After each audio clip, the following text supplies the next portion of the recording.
Senator Ben Sasse has just FU'd Donald Trump, and at least one rat is finally leaving the sinking ship. In a recording revealed this afternoon, Ben Sasse, the Republican senator from Nebraska, who is a lock to maintain his seat in the upcoming elections, attacked Donald Trump for his mishandling of COVID-19, for kissing the butts of dictators, for flirting with white supremacists, for treating the presidency like a business opportunity, for selling out our allies, for spending like a drunken sailor, for mistreating women, and for trash-talking evangelicals.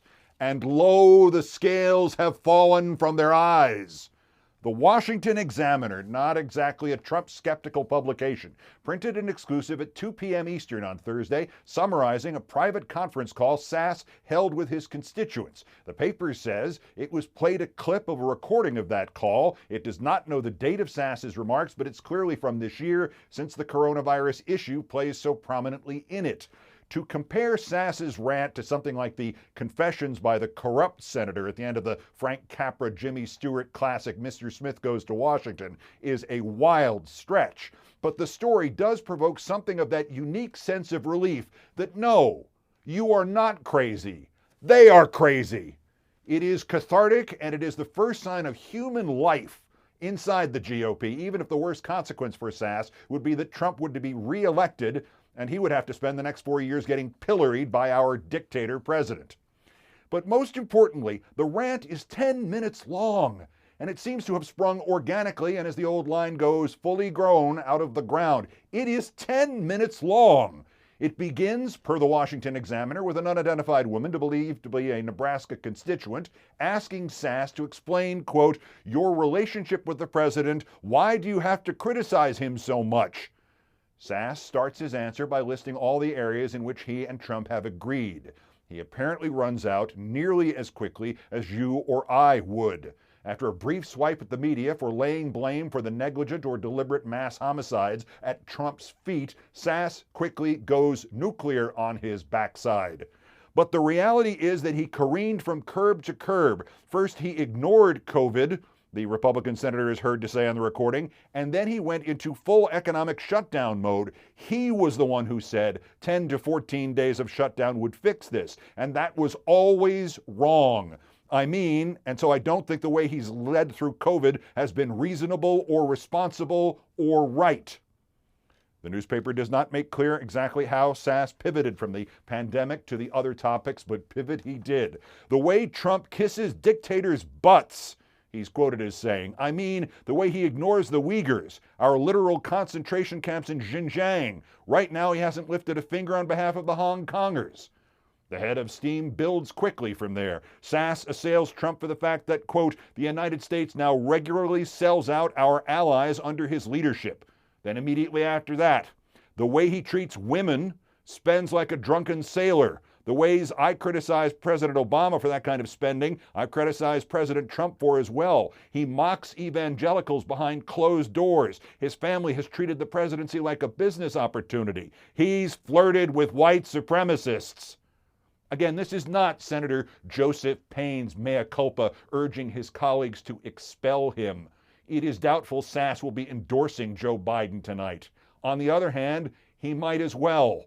Trump, Senator Sasse says, has stupid political obsessions, and the result is likely to be the country moving to the left. Again, quoting him, if young people become permanent Democrats because they've just been repulsed by the obsessive nature of our politics, or if women who were willing to still vote with the Republican Party in 2016 decide that they need to turn away from this party permanently in the future.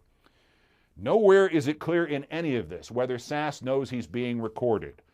By this point, one would think everybody in politics would have to assume they are being recorded.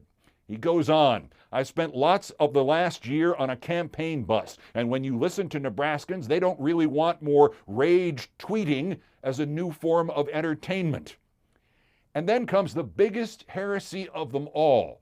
Senator Ben Sasse, R. Nebraska, quote, I think the overwhelming reason that President Trump won in 2016 was simply because Hillary Clinton was literally the most unpopular candidate in the history of polling.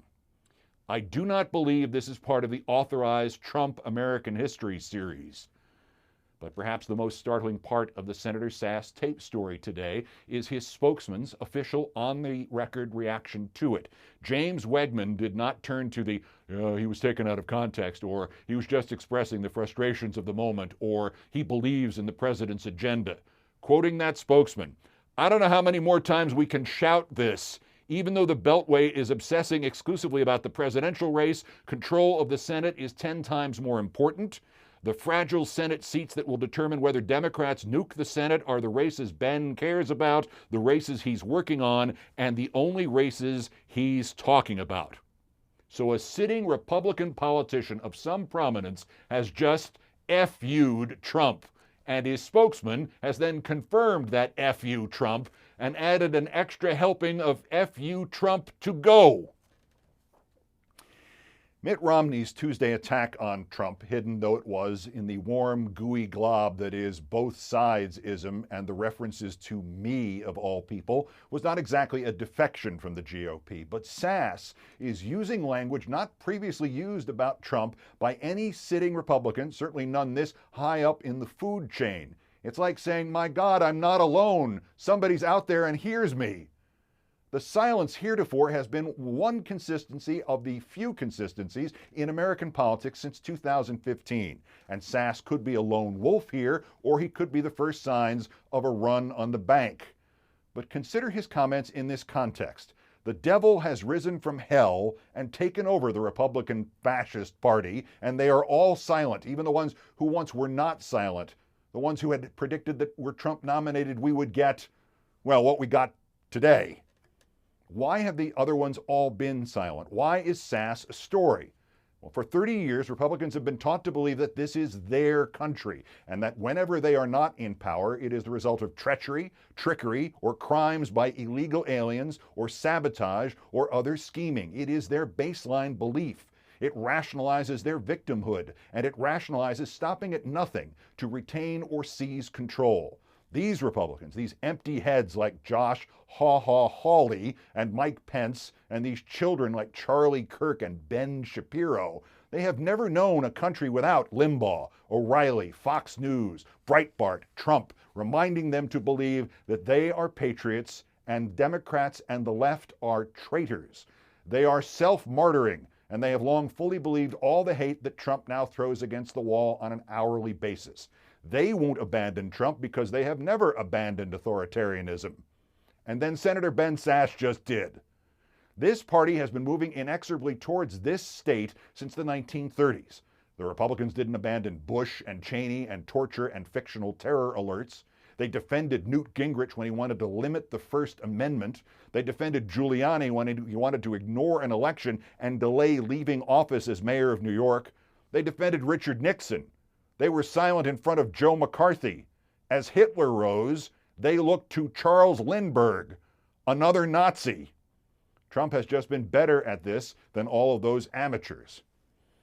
I warned in 2008 that democracy could not survive another GOP presidency, and I was branded, by the left even, as an alarmist and a hothead. Sounded a lot like what Romney wrote the other day. But we all know it now. The Republicans believe in their own power, as George Orwell wrote about power in his novel 1984. Power is not a means, it is an end. One does not establish a dictatorship in order to safeguard a revolution. One makes the revolution in order to establish the dictatorship. The object of persecution is persecution. The object of torture is torture. The object of power is power. I don't think Ben Sasse's motives are really any different than Donald Trump's. I don't think they're really any different than what was written by Orwell. But I do think that the moment of schism has come, and Sasse has decided the route to power for him and the Republicans no longer goes through Donald Trump. And if he's right, and if anybody follows him, Trump will be wounded in a way not even conceivable even yesterday.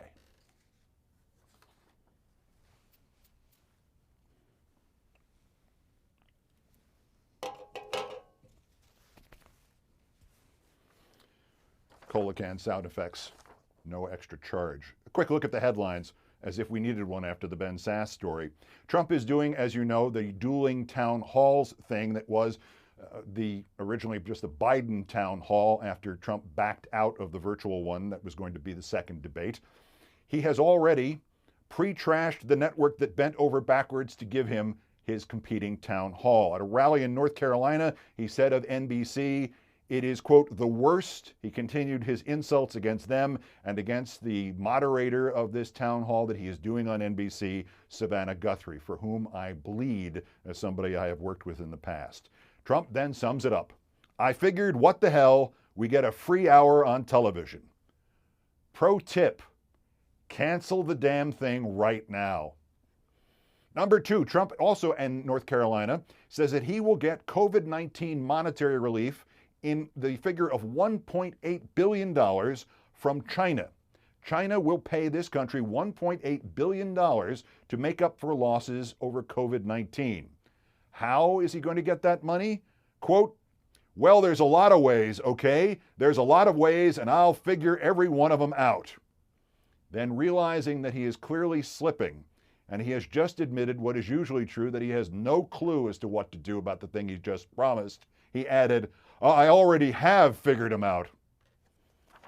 And lastly, and this is the only thing today that makes me downhearted and worried, per the Daily Beast, Rupert Murdoch has told friends and colleagues, well, people who are around him, I don't believe he actually has any friends, Rupert Murdoch has predicted a Biden landslide and said he has had enough of Trump. I worked for Rupert Murdoch. I was fired by Rupert Murdoch. Rupert Murdoch lied about firing me and then 10 years later boasted that he had fired me. He's nuts. And his predictions tend not to come true. So his prediction of a Biden landslide suggests to me that it's actually a one-point race and get out there and kick some ass. Good night and good luck.